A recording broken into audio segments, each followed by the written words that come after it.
അസ്സലാമലൈക്കും, welcome back to my YouTube channel. ഇന്ന് നമ്മളൊരു ഇഫ്താർ സീരീസിലെ ഒരു ചിക്കൻ കറീൻ്റെ റെസിപ്പി ആയിട്ടാണ് വന്നിട്ടുള്ളത്. ചിക്കൻ കറി എന്ന് പറയുമ്പോൾ വിചാരിക്കും എല്ലാവർക്കും ഉണ്ടാക്കാൻ അറിയുന്നതല്ലേ. ഇത് എൻ്റെ ഒരു സ്റ്റൈലിൽ വറുത്തരച്ചൊരു ചിക്കൻ കറിയാണ്, തേങ്ങ വറുത്തരച്ചൊരു ചിക്കൻ കറി. നമ്മൾ റമദാനിലാണ് ഇത് കൂടുതലായിട്ട് ഉണ്ടാക്കൽ ഈ ഒരു ടൈപ്പിൽ, അല്ലെങ്കിൽ നോർമൽ മുളകിട്ട ചിക്കൻ കറിയാണ് പൊതുവേ ഉണ്ടാക്കൽ. റമദാനിൽ നമ്മളിവിടെയെല്ലാം അധികം ചിക്കൻ കറി, ചിക്കനോ അല്ലെങ്കിൽ ബീഫോ അങ്ങനത്തെ കറി തന്നെ ഉണ്ടാവൽ, മീൻ കറി ഉണ്ടാവലേ ഇല്ല. അപ്പോൾ ആ ഒരു ടൈം ഉണ്ടാക്കുന്ന ഒരു സ്പെഷ്യൽ കറിൻ്റെ റെസിപ്പി ആയിട്ടാണ് വന്നിട്ടുള്ളത്. ആദ്യം തന്നെ നമുക്ക് തേങ്ങ ഒന്ന് വറുത്തെടുക്കാം. അതിനായിട്ട് ഒരു ചട്ടിയിലേക്ക് കുറച്ച് ഓയിൽ ഒഴിച്ച് കൊടുത്തിട്ടുണ്ട്. അതിലേക്ക് ആദ്യം കുറച്ച് ഉലുവ ഇട്ടിട്ട് ഒന്ന് പൊട്ടിച്ചെടുത്തിട്ടുണ്ട്. അതിന് ശേഷം അതിലേക്ക് ചെറിയ ജീരകം പിന്നെ വലിയ ജീരകം ഒരു 1/2 ടീസ്പൂണോളം ഇട്ട് കൊടുത്തിട്ടുണ്ട്. ഇതിലേക്ക് തേങ്ങ ആവശ്യത്തിന് തേങ്ങയും മഞ്ഞൾപ്പൊടിയും ഇട്ടിട്ടൊന്ന് തേങ്ങ നല്ലൊരു ഗോൾഡൻ കളറാകുന്നതിന് നമുക്കൊന്ന് നല്ലോണം വറുത്തെടുക്കാം. തേങ്ങ നല്ലോണം വറുത്തെടുത്തതിന് ശേഷം അതിൻ്റെ ചൂടാറിയതിന് ശേഷം നല്ലോണം അത് പേസ്റ്റ് രൂപത്തിൽ നമ്മൊന്ന് അരച്ചെടുക്കുന്നുണ്ട്. അതൊന്ന് മാറ്റി വെച്ചിട്ട് നമുക്കൊന്ന് കറിയിലേക്ക് ഉള്ളി തക്കാളി ഒന്ന് വാട്ടിയെടുക്കാം. ഇവിടെ വലിയ 2 ഉള്ളിയാണ് എടുത്തിട്ടുള്ളത്. അതുപോലെ തന്നെ 2 തക്കാളി, 3 പച്ചമുളക്, കുറച്ച് ഇഞ്ചി വെളുത്തുള്ളി പേസ്റ്റ് ഇതെല്ലാം എടുത്തിട്ടുണ്ട്. ആദ്യം നമുക്ക് ഉള്ളി കുറച്ച് ഉപ്പിട്ടിട്ട് ഉള്ളി അതുപോലെ തന്നെ പച്ചമുളക്, ഇഞ്ചി വെളുത്തുള്ളി പേസ്റ്റ് കുറച്ച് ഉപ്പിട്ടിട്ടൊന്ന് നല്ലോണം ഒന്ന് വഴറ്റിയെടുക്കാം. ഉള്ളി നല്ലോണം വഴറ്റിയിട്ട് ആണ് നമ്മൾ കറി ഉണ്ടാക്കുന്നത്. ചില ആൾക്കാർ ഉള്ളി നല്ലോണം ഒന്ന് വഴറ്റുന്നത് കണ്ടിട്ടില്ല.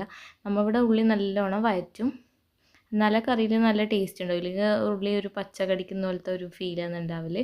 ഉള്ളി നല്ലോണം വഴണ്ട് വന്നതിന് ശേഷം മാത്രം തക്കാളിയും കൂടി ഇട്ട് കൊടുക്കാം. ഉപ്പിട്ടിട്ടാണ് ഉള്ളി നല്ലോണം വഴറ്റിയെടുത്തത്. ഇതൊന്ന് അടച്ച് വെച്ചിട്ടാണ് നമ്മൾ ഉള്ളി വഴറ്റിയെടുക്കുന്നത്. ഇനി തക്കാളി ഉടഞ്ഞ് വരാൻ വേണ്ടിയിട്ട് നമുക്കൊന്ന് മൂടി വെച്ചിട്ട് തക്കാളിയിലും ഉടച്ച് എടുക്കാം. അപ്പോൾ നമ്മുടെ തക്കാളിയിൽ നല്ലോണം ഉടഞ്ഞ് വന്നിട്ടുണ്ട്. ഇനി ഇതിലേക്ക് നമുക്ക് മുളക് പൊടി ചേർത്ത് കൊടുക്കാം. ഏകദേശം ഒരു 3 ടേബിൾ സ്പൂണോളം മുളക് പൊടി ചേർത്ത് കൊടുത്തിട്ടുണ്ട്. ഇത് മുളക്, മല്ലി അതുപോലെ തന്നെ മഞ്ഞളെല്ലാം മിക്സ് ആയിട്ടുള്ള പൊടിയാണ് കേട്ടോ. നമ്മൾ ഇങ്ങോട്ടെല്ലാം ഇങ്ങനെയാണ് മുളക് പൊടിക്കൽ. ചില ആൾക്കാർ വേറെ വേറെ ആണ് പൊടിച്ചിട്ട് കാണൽ. ഇനി ഇതിലേക്ക് ചൂടുവെള്ളമാണ് ചേർത്ത് കൊടുക്കുന്നത്. ചൂടുവെള്ളം ചേർത്തിട്ടൊന്ന് നല്ലോണം മിക്സ് ആക്കിയതിന് ശേഷം നമുക്ക് ചിക്കൻ കഷ്ണങ്ങൾ ഇട്ട് കൊടുക്കാം. ചിക്കൻ ഇട്ടിട്ടൊന്ന് നല്ലോണം മിക്സ് ചെയ്തിട്ട് നിങ്ങൾക്ക് ആവശ്യത്തിനനുസരിച്ചിട്ട് ഗ്രേവിക്ക് അനുസരിച്ചിട്ട് വെള്ളം ഒഴിച്ച് കൊടുക്കാം കേട്ടോ. ഇനി ഇതിൽ തേങ്ങൻ്റെ ഇതും ഉണ്ടാവും, തേങ്ങ അരച്ചതും കൂടി ഉണ്ടാവും. എന്നാലും നിങ്ങൾക്ക് ആവശ്യത്തിനനുസരിച്ചിട്ട് നല്ലോണം വെള്ളം ഒഴിച്ച് കൊടുക്കാം.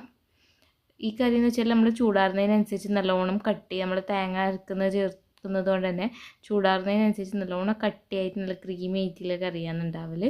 ചിക്കനെല്ലാം നല്ലോണം വെന്ത് വന്നതിന് ശേഷം മാത്രമാണ് നമ്മൾ നമ്മൾ നേരത്തെ തേങ്ങ വറുത്തരച്ചതില്ലേ അത് ചേർത്ത് കൊടുക്കുന്നത്. തേങ്ങ വറുത്തരച്ചതും ചേർത്തിട്ട് അത് നല്ലോണം ഒന്ന് ചൂടാക്കിയതിന് ശേഷം ഒന്ന് തിളച്ച് വന്നതിന് ശേഷം ലാസ്റ്റ് ഗരം മസാല, മല്ലിച്ചപ്പ് അതുപോലെ തന്നെ കറിവേപ്പില, കുറച്ച് വെളിച്ചെണ്ണ മേലിൽ ഒഴിച്ച് കൊടുക്കലുണ്ട്. എല്ലാം കൂടി ഒഴിച്ച് കൊടുത്താൽ നമ്മളെ കറി ഇവിടെ റെഡി ആയിട്ടുണ്ട്. അപ്പോൾ ഇങ്ങനെയാണ് നമ്മുടെ നാട്ടിലെല്ലാം വറുത്തരച്ച ചിക്കൻ കറി ഉണ്ടാക്കൽ. അപ്പോൾ നിങ്ങൾക്ക് റെസിപ്പി ഇഷ്ടമായാൽ എന്തായാലും ട്രൈ ചെയ്യാനും കമൻറ്റ് അറിയിക്കാനും മറക്കരുത്. വീഡിയോ ഇഷ്ടമായാൽ ലൈക്ക് ചെയ്യുക, ഷെയർ ചെയ്യുക, സബ്സ്ക്രൈബ് ചെയ്യുക. വീണ്ടും റമദാൻ സീരീസായിട്ട് വരുന്നത് വരെ ഓക്കെ, ബായ്.